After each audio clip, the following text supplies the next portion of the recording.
une nouvelle illustration du sentiment d'impunité et d'hubris qui anime les autorités israéliennes qui ne perçoivent aucune limite à leur mode opératoire politique et militaire, y compris à l'endroit de puissances alliées. Je veux dire, les diplomates dont on a entendu parler sont des diplomates qui représentent des États alliés à Israël. Mais dès lors qu'il y a une critique ou une contestation sur des choix ou des stratégies menées, y compris à Gaza, ça donne ce type de réaction intempestive.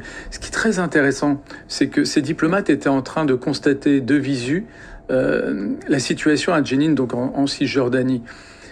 Et d'une certaine manière, on voit la même réaction côté israélien. Ils assassinent des journalistes à Gaza. Ils ne permettent pas des journalistes palestiniens, ils ne permettent pas des journalistes occidentaux d'entrer à Gaza. Et ils visent, ou en tous les cas, ils mettent une pression particulière sur des diplomates qui sont en train de constater la situation à Jenin, en Cisjordanie. Donc tout ce qui est de nature à témoigner de la situation de colonisation, d'occupation et autres, est combattu tout simplement. C'est un dérapage pour vous, ce qui s'est passé hier à Jenin, où ça traduit quand même un état d'esprit et une volonté aussi de la part des autorités israéliennes?